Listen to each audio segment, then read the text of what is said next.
Good morning. I'm Dan DeRose with 19 News Now, coming to you from our digital desk. We're going to be taking you to the Cuyahoga County Court of Common Pleas for a sentencing this morning. This was a brutal attack of officers from the Orange Village Police Department.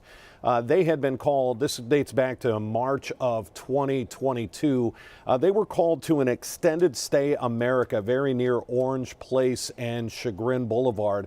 There was a man there that the hotel wanted to leave, and he wasn't leaving. So when police show up to that hotel, two officers approach this suspect and start having a conversation with him. What the officers didn't know was that he was hiding a knife in his hand and suddenly jumped out and attacked both officers. There is the defendant there who's already been found guilty. He started stabbing Sergeant Mike Deblajak, excuse me. And in fact, Sergeant Deblajak was hit several times with that knife in the head, neck, upper chest, left hand. He also suffered a fractured skull and lost a lot of blood at that scene. What we can tell you is there are a lot of officers in the back of the room supporting both officers from the Orange Police Department that were attacked that day. And we expect to hear victim impact statements. We may even hear from Sergeant Deblajak. But let's take you live now into the sentencing of Cameron Howard for his attack on two Orange Village police officers. State of Ohio's sentencing memorandum and the defense's sentencing memorandum. Mr. Gorman, is there any reason not to move forward? Oh, yeah. And I just heard you confirm with my bailiff that you have received a copy of the pre-sentence investigation. Is that correct? Yes, ma'am. Okay. On behalf of the state of Ohio, what would you like to place on the record, Mr. Cleary? Thank you, Your Honor. May it please the court. Your Honor, perhaps procedurally I should start with, I know I put it in my sentencing memorandum, but just for the record, the defendant, you've convicted the defendant on 4 counts. We would concede for the purpose of sentencing that they all in fact merge, and we'd elect to proceed on count 1, the attempted aggravated murder count. So he is looking at a mandatory term of incarceration from 3 to 11 years. Reagan Tokes, of course, would apply. And Judge, as far as sentencing, I think I should start, Your Honor, by thanking the court for the trial that we conducted in this courtroom. I'd like to really thank the members of the Orange Village Police Department, Your Honor, for 2 things. It's a tragic situation we're dealing with here today. It could have been a whole lot worse, as this court is aware. The restraint shown by Orange Village that day is remarkable. These aren't the things that make the media, right, that the police didn't shoot this individual. They had every right to kill Cameron Howard that day. But, you know, although, well, Sergeant Deblajak was fighting for his life, Patrolman Ramsey and Lieutenant Roberts, who came in the room, the restraint they showed to see their fellow officer in that condition to not use lethal force is remarkable, and I'd like to thank them for that. Judge, I'll have some comments, but I think we're going to have one speaker here today for sentencing, and it's going to be Sergeant Deblajak. So I'd ask that you hear him out, and then I'll have a couple of comments afterwards. All right, Sergeant, you can remain seated if you're more comfortable, whatever works for you. Okay. Thank you.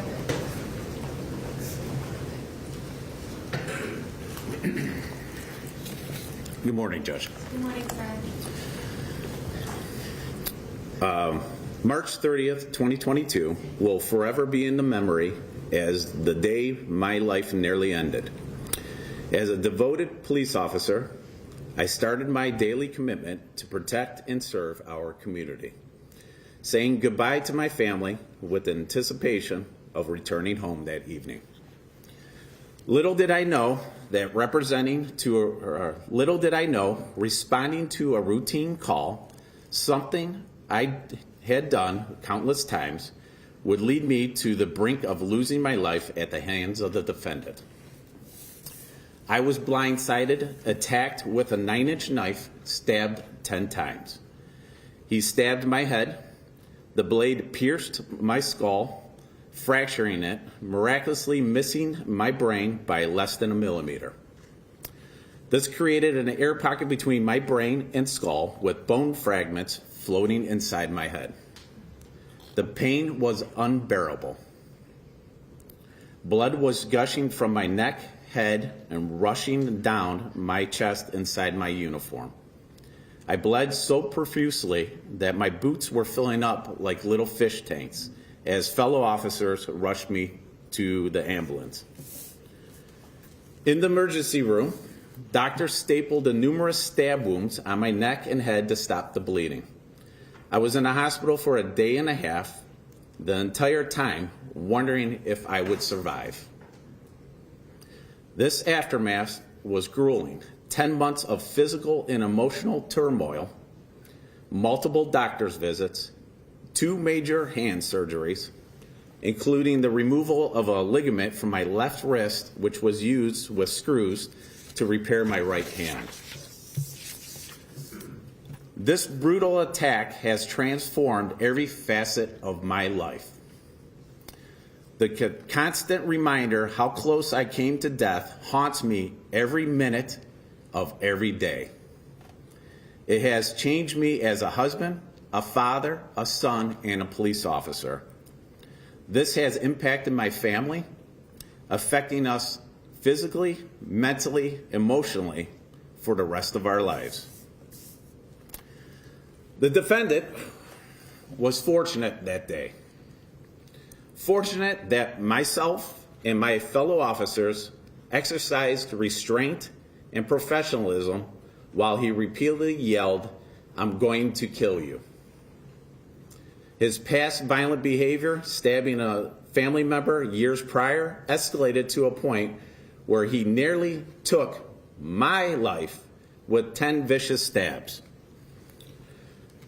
But I'm a warrior, and warriors don't die. We just multiply.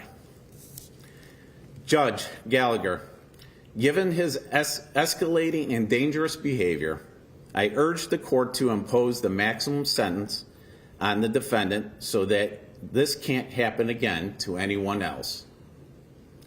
Justice demands accountability for the pain he inflicted upon me, my family, my department, and the community I swore to protect. Thank you, Judge.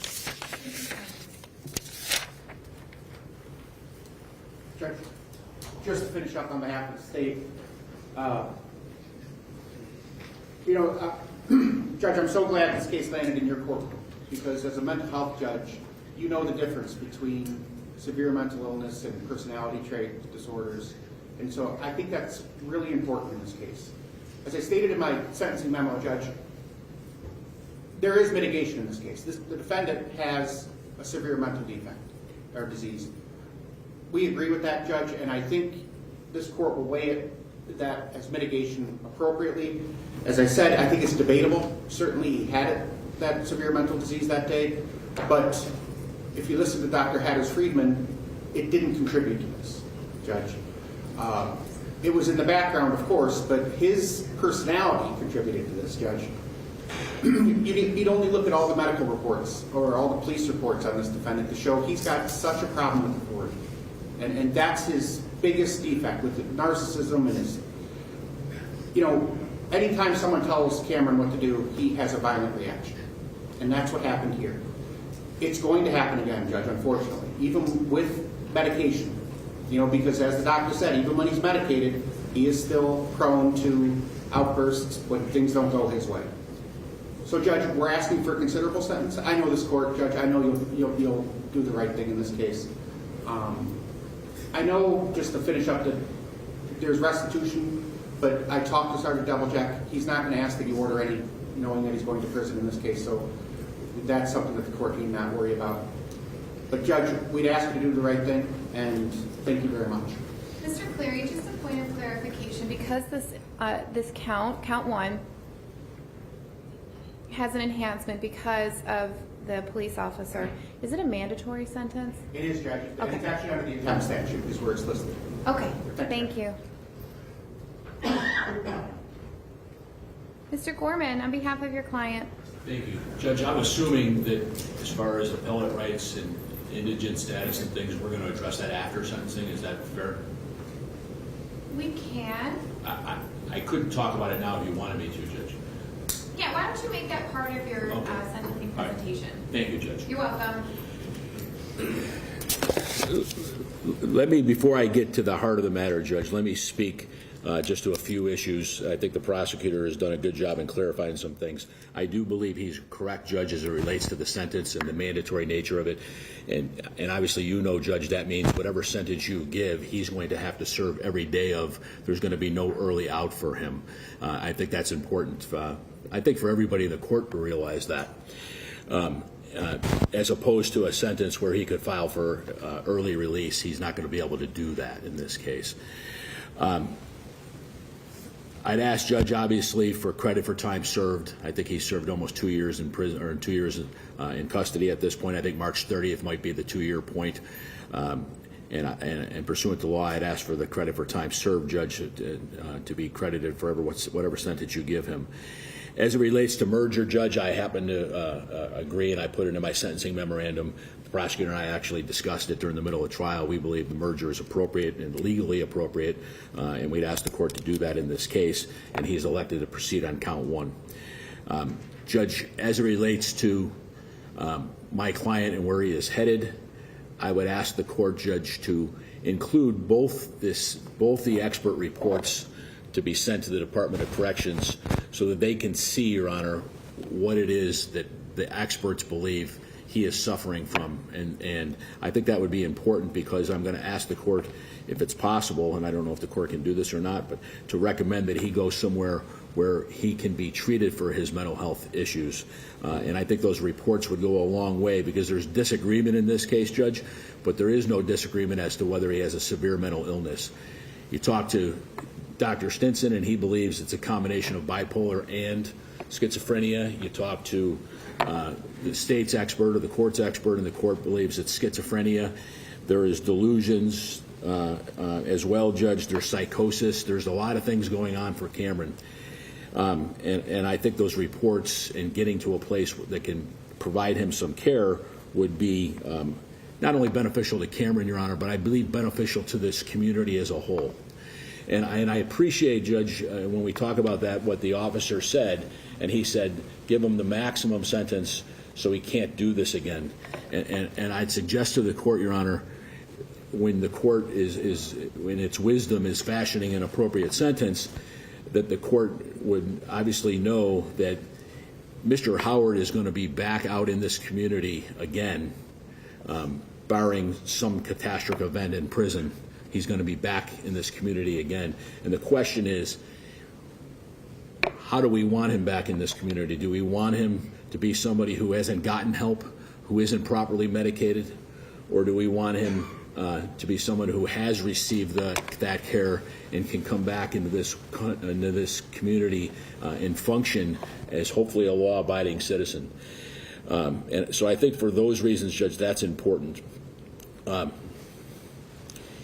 My client, Your Honor, is, as you know, Judge, I've been involved in this case for about 6 months. This case has gone on for almost 2 years. The family's here, Judge, and they're here to support Cameron because they know and love him. I can tell you his sister, his brother, his mom and his dad, both sets of his grandparents, and other aunts and uncles and things are here because they love and support him. They, Your Honor, saw fit 6 months ago to get me involved in this case, and they hired me. Cameron's obviously an adult. He is indigent. I'd ask the court to consider that and consider waiving fines and court costs for him at this point because he doesn't have the ability to pay. I was going to suggest, Judge, that he be appointed appellate counsel at the appropriate time, and I'm saying that, Judge, because you asked me to discuss that at this point. He does not have the funds to hire appellate counsel. As you know, Judge, everybody is entitled to a first appeal, and Cameron would avail himself of that right. I'm going to speak, Judge, if you will allow me, again, after there's 2 family members that want to speak, and I'm going to speak after them to conclude if the court would allow me to do that. Of course. I would tell you, Judge, that his sister, Sydney Epler, and his father, Darren Howard, would like to address the court. I can also tell you, Judge, that Cameron himself, and he's very nervous today, Judge, is going to address the court. And I can tell you he's going to apologize to the officer, and hopefully that will be well received. So at this point, Judge, before I conclude my comments afterward, I will have Darren Howard. Do you want him up at the podium, Your Honor? Yes, please. Okay.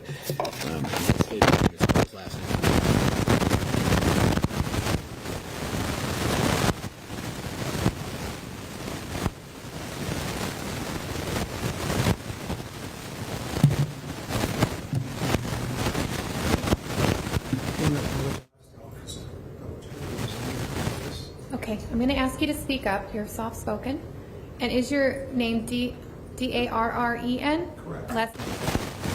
Okay, common spelling. All right, Mr. Howard, please continue. I would like to apologize to the officer who was injured, Officer Doublejack, if I said that correctly. As a family,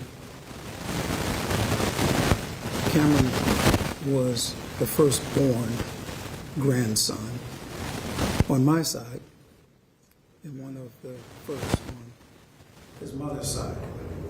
And he was a joy. And Cameron grew, and as we were parenting him, he went from private school to Aurora, and then ultimately a mental illness arose. It became difficult to work with him. He's not somebody that was violent before. He's not somebody who we had issues with growing up. But as this mental illness took over, you see from the records from the hospital, from all accounts, from all of the specialists, that his bipolar or partial schizophrenia will cause him to react in different ways. Cameron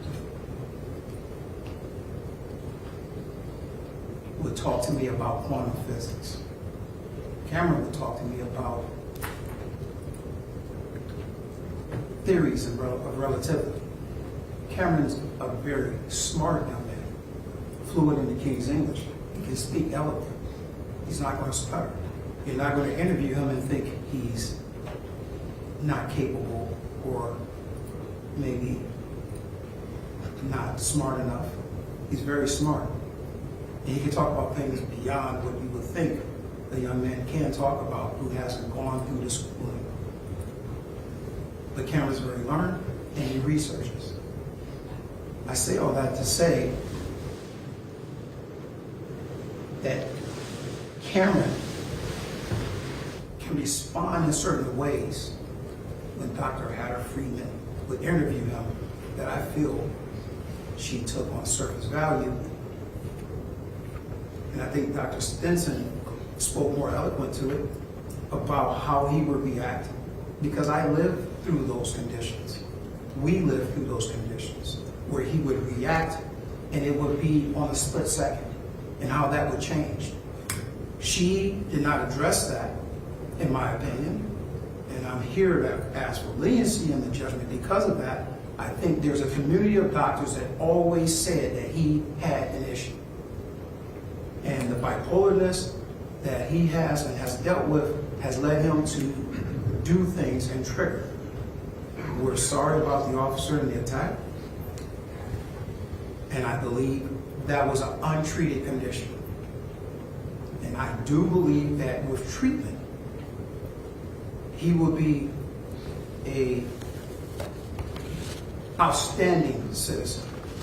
Cameron had an incident that they wanted to bring up that was previous with a family member. That's my brother. My brother used excessive force against him that was not called for. That was not an attack. That was him flaring and trying to get out of somebody physically attacking him. And that is the fact of it. And I know this could be brushed off because it's not in the records, but we had to address this by allowing him to go through as a first offender. At least that's the way the lawyer wanted to take it. But that's a family member who's my brother, who he did not attack. So he does not have a previous history of attacking individuals. You have something where he might get through coffee. Okay, I didn't know about that one until later. But the attack that he brought up is not an attack. And you have letters from the family to address that. So I just wish before the court, before your honor, that you're taking into account Cameron and his serious mental illness. And I believe Dr. Stenson said it best when he said that a lot of these things lead up to these type of reactions, to these type of actions.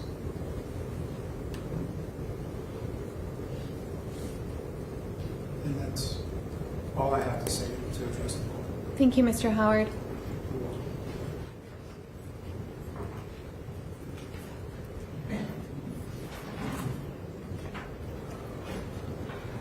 Judge, Yes, Mr. Gorman. Cameron's sister wanted to know if her dad could stand by her while she's talking to you. Is that okay? Yes, that's fine. Thank you, Judge. You're welcome. Good morning. Can you tell me your name? I'm Sydney Epler, Can you spell your first and last name? CYDNEYEPPLER. All right, Miss Epler. What would you like me to know? So I wrote a letter to on Cameron's behalf, talking about who he was before the mental illness, and I would like to talk about that today. Okay. Like my dad has said, Cameron is very smart. He would talk about theories and equations, and that was high school. He would go beyond his peers, including myself, and I'd just be lost about what he's talking about. And even up until now, he's still asking my mom to get him books about, physics and quantum theories and all of that. He's very intelligent, borderline genius. He was also very artistic, and he painted very beautifully. He drew beautifully. He was very gifted in that aspect. And not often, but it made me jealous because I didn't feel I was as talented. And he was also really funny. He would have all of us laughing, cracking up. That was him. And then after high school, I saw the switch. He wasn't joking as much. He'd be more to himself. He stopped drawing. He started isolating himself from his friends and his family.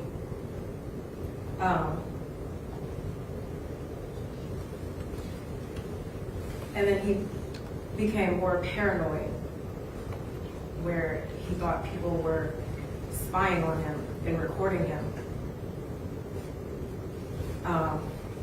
There was often times where I would be in my room and he would just be up all hours of night just laughing to himself.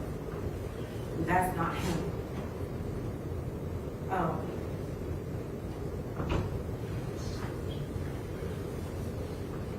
My point to that was just, Cameron had a personality. This is not his personality.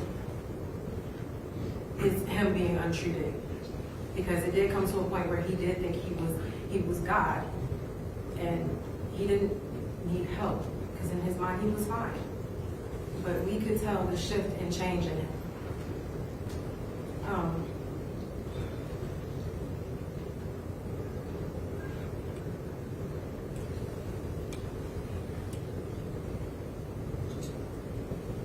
Like I said, Cameron's change happened after high school. He hasn't driven a car. He drove for maybe training for a second. He's never had his license. He's never had a girlfriend. He's never loved anybody. Nobody has ever had a chance to love him. He stopped after high school and became static. Cameron has not lived.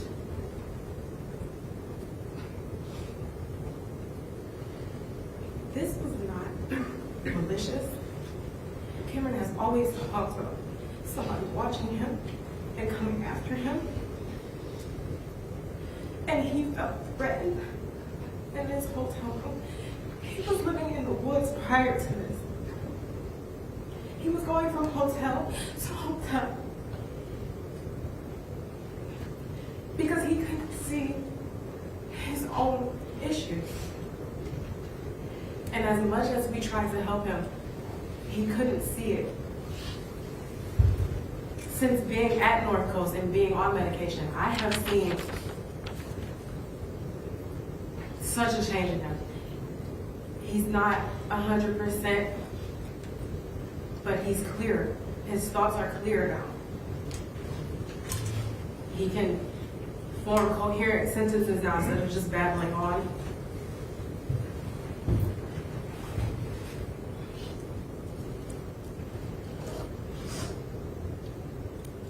And I would just like to see, I would love to see his mind restored.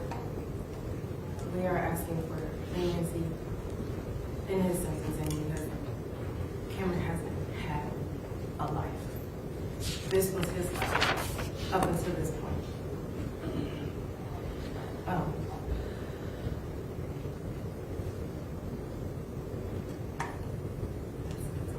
Thank you, Ms. Epler. Can I address one other thing? Yes, briefly. Briefly. At the time of Cameron's incident, he was 140 pounds or less. Right now, as you see him with medication, he's over 205 pounds. And as Cindy was saying, his coherency is a lot better. So when we talk to him, we can see the difference, but you also see somebody that's completely different than the time of the incident. That's it. Thank you. Mr. Gorman? Your Honor, I spoke to the deputies beforehand, told them Cameron wanted to speak, and they suggested he stay at the table. Are you okay with that? Yes, I would Oh, prefer that. Thank all you. right. Thank you, Judge, for giving me the opportunity to speak. Of course. I wanted to say sorry to Officer Doublejack and his family. I want to say sorry to my family for putting them through this. And I just wish this never happens. And that is all. Thank you, Mr. Howard.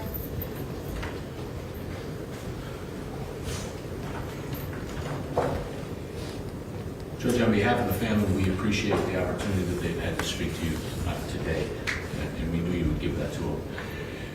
So, Judge, I'll conclude, and I have a few remarks. As it relates, Judge, to the articles and studies that I put in the sentencing memorandum, Judge, I know you've had an opportunity to see those things and understand those things, so I'm not going to get into those types of things today, because I'm sure you'll take that into consideration, or at least from my perspective, at least have read it. I do believe, Judge, I had a chance, we submitted 17 letters, we submitted them as attached to the sentencing memorandum. The prosecutor presented one, and then he sent me, Your Honor, I think 6 letters that he had from mostly family members that he did not, I don't think he included them as exhibits, but I have them and had an opportunity to address or read them. I was reading the one, Your Honor, from the school officer. I'll leave it at that. I'm not going to identify him. It is a friend, I think, of the family or friend of the officer. And it got me thinking when I read it, Judge, and the description was a vile criminal. And I thought to myself, I'm not sure that professional knows everything about this case. And I was hoping, because it was brought to the court and presented to the court in that manner, I felt compelled to have to at least address that a little bit. In my 6 months involved with Cameron, Your Honor, I've seen change already. The medications are, obviously has a flat effect, but the medications are working. He's better now than he was then, and I'm sure he's way better now than he was when this incident occurred. You know, we saw and heard references to what he did at the jail afterward, even months afterward. You know, I talked to Dr. Stinson about that, and he said, you know, when someone's mentally ill, there's a lot going on when we're treating them. One of the things going on, Judge, is to get them medicated, because that'll even them out. And the things they're doing and saying prior to being evened out are going to be different than how they're reacting once they've been medicated. And he said, on top of that, you know, it's not an exact science, and we're giving them different doses of this and that, different levels of doses, different types of psychotropic medications, and we're trying to find the cocktail, Your Honor, that's going to work best for somebody. And it takes some time to do that. I'm not sure that they have that all worked out, Judge, because there are still things that Cameron is saying and believing, his parents told me, that are not normal. But it's way better, and it is working now. And I point that out, Judge, because in looking at the sentencing memorandum from the state, they wanted to point out he acted up at some points at the jail. He said nasty things about the police after the fact. But it's attributed, Judge, and this is a mental health court, and I believe you know this, it's attributed to his mental health and trying to get it right. It's an ongoing, lifelong thing he's going to have to battle. And I think the community as a whole is better off if he's receiving the services that he needs. I think, Judge, that a long-term prison sentence is going to deteriorate his mental health, and he's going to be released into this community in way worse shape than maybe he even went in. And that's a sad thing. You know, they talk about the criminalization. I've read a lot of articles in preparation for today of mental health, the criminalization of it, where people with mental health problems nowadays are going to prison rather than institutions. And that has to do with money and a lot of other things and the closing of a lot of institutions over the years. But the truth is it's happening, and it's happening at an alarming rate. And the longer they're there, Judge, the worse they're going to be. And that's why I think it's appropriate to consider a shorter sentence. You know, and looking at that comment that called him a vile criminal, I thought, you know,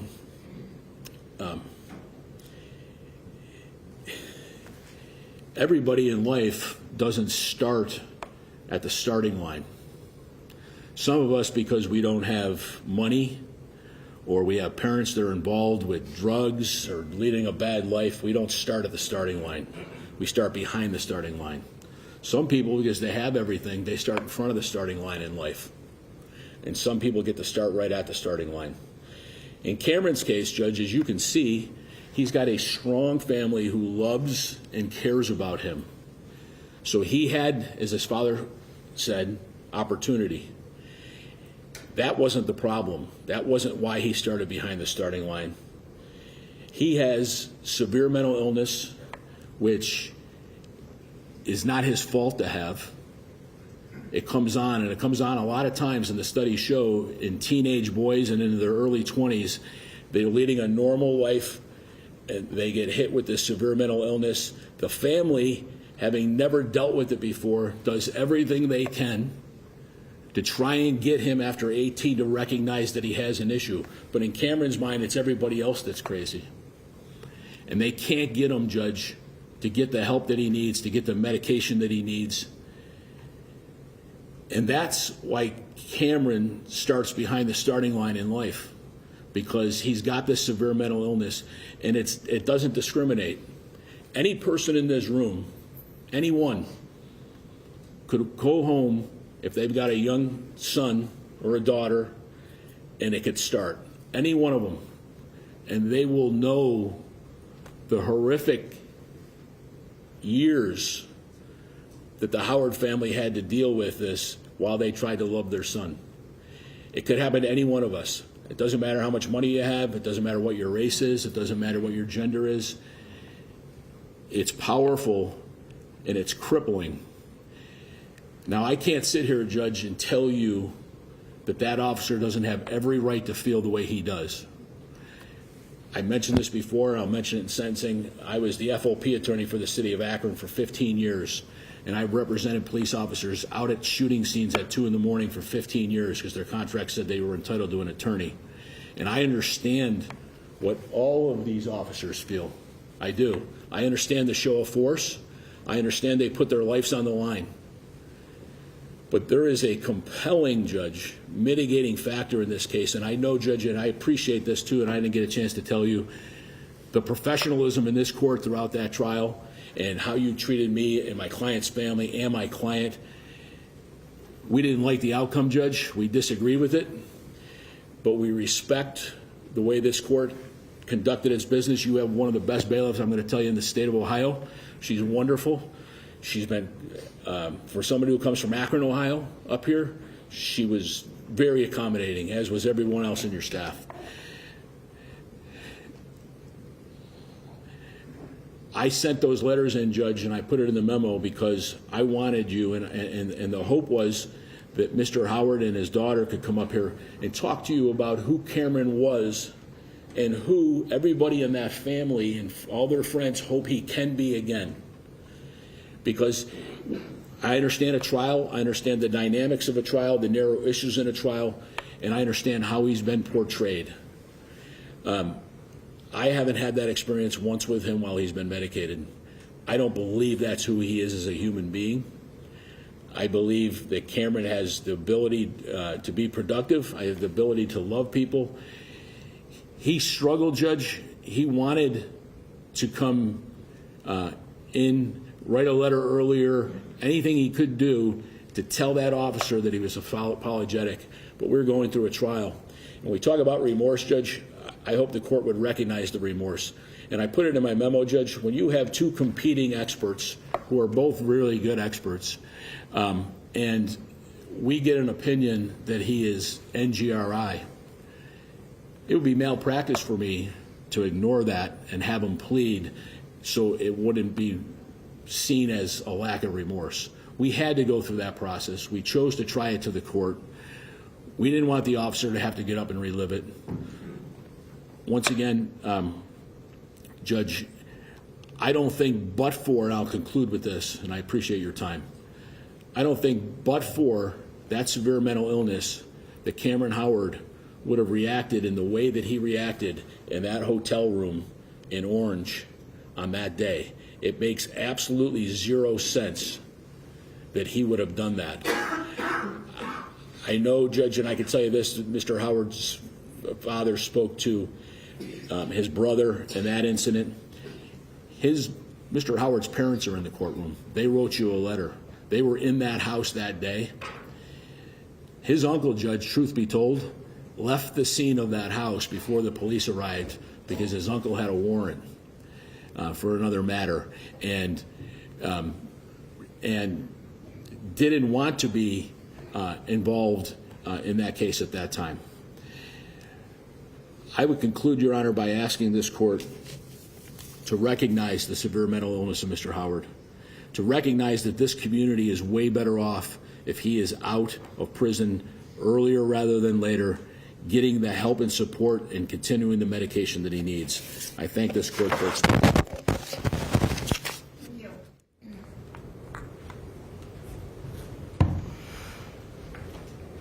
In preparation for today's sentencing hearing, I have reviewed the pre-sentence investigation, both memoranda and the exhibits that were attached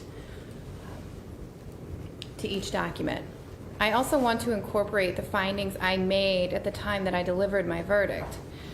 Specifically, all of the supporting conclusions that I made on the record in support of the verdict that I rendered. I don't feel the need to have to reiterate them. I'm just incorporating them in today's hearing. I think a common theme is that mental illness is devastating. It has had a devastating impact on the village of Orange, its surrounding communities, Sergeant Deviljack, and his family. I can also see the devastation it has had on Mr. Howard and his family.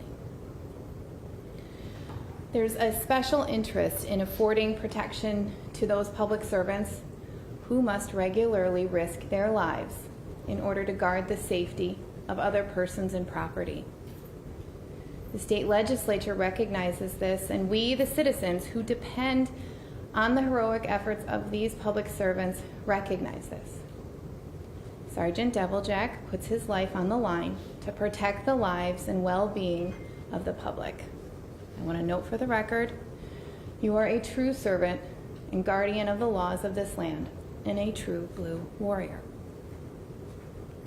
I have reviewed the purposes and principles of sentencing pursuant to Revised Code 29.11, the serious and recidivism factors relevant to this case and yourself, Mr. Howard, pursuant to Revised Code 29.12, and the need for deterrence, incapacitation, rehabilitation, and restitution. Both parties have asked me for separate, wildly disparate sentences to impose. I agree with the state of Ohio that throughout this trial there has been uncontroverted evidence of an escalation of Mr. Howard's behavior, and that this escalation occurred even after his treatment for severe mental illness. There's also uncontroverted evidence of his severe mental illness, and this is a considerable mitigating factor for this court in imposing a sentence. The state of Ohio has elected to proceed on count 1, attempted aggravated murder of a police officer. This is an indefinite sentence. Mr. Howard, your sentence on count 1 is a minimum of 7 years and a maximum of 10.5 years in prison. This is a mandatory sentence. So it is presumed, what I mean by mandatory is that you will not be earning good time credit for the time that you are serving your 7 years. You're not eligible for judicial release or transitional control. Now, once you finish that mandatory 7 years, it's presumed that you will be released unless you are again denied release for bad conduct. If you are not released when your minimum term ends, you will serve an additional specified period of time and be given a new release date. You will be released on that date unless you are again denied release for bad conduct. This process will repeat until you are either released or until you finish your maximum term of 10.5 years in prison. When you are finished serving your prison sentence, the State of Ohio Adult Parole Authority will have a mandatory period of supervision. It's called post-release control. It's a minimum of 2 years, up to a maximum of 5 years. And if you fail to comply with the terms of any post-release control supervision, the Adult Parole Authority could modify or extend your supervision and make it more restrictive. They could incarcerate you for up to half of the sentence I've just imposed today. They could charge you with a new offense called escape, another felony where you would face additional prison time. And if you commit a new crime while on post-release control, you could face the maximum penalties under the law for that new crime committed. Mr. Howard, you have jail credit of 703 days. That will go towards the sentence I've just imposed. You will also receive credit for any future days you spend here before you're transported to the appropriate institution. In addition to the request from defense to forward the forensic evaluations, I'm also going to have you sign a waiver, which is a release of medical information, so that whatever institution you are going to will have an up-to-date record of the medication you're currently taking, as well as your history. I do find that you are indigent and that you will be serving a lengthy prison sentence. I will waive the fines and court costs that are associated with this case. And Mr. Howard, you have an automatic right to appeal this judgment of conviction. You have a right to have a notice of appeal timely filed on your behalf. I have found you indigent. The court will appoint counsel to represent you on appeal and provide a transcript of all of the proceedings in this matter at the State of Ohio's expense.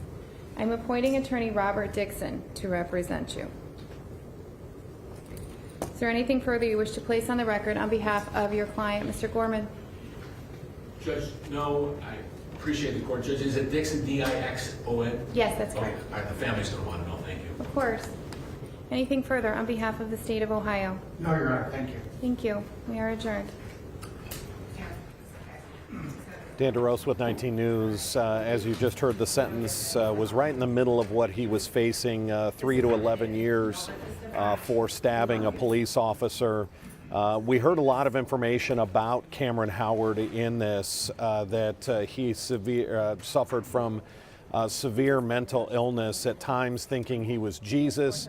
Although you heard from his family that he was incredibly intelligent, that during high school he would discuss quantum physics with his father, and even theory of relativity, some very heavy topics. But the family said, his sister said, something after high school switched in his mental capacity, became paranoid. You see the sergeant getting his getting hugs and support from family. Mike Deblajak, you heard how horrific this was for him, laying in the hospital after losing so much blood. He described that his boots were filling up like fish tanks from the blood that was coming from the stab wounds from his neck and head and his hand as he was being taken to the hospital. He was cut with a 9-inch knife 10 times.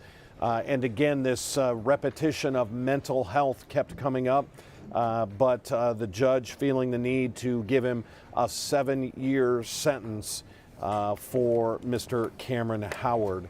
The family, you heard, pleading for a lenient sentence, that he needs to remain on medication, which he will receive when he's in prison. But that they felt a lenient sentence so that he could get out and receive better treatment on the outside would be beneficial. We're going to wrap this up.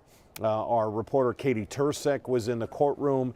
She will have reaction. Again, you saw more than 30 officers there to support Sergeant Deblajak in his journey through all of this after being attacked back in 2022. A reminder that our 11 o'clock news is just 45 minutes away on CW 43, then our noon news on Channel 19. And if anything else breaks, any other news happens throughout the day, it'll be right here on our digital platforms. Until then, I'm Dan DeRose with 19 News. Have a good afternoon. 19 News.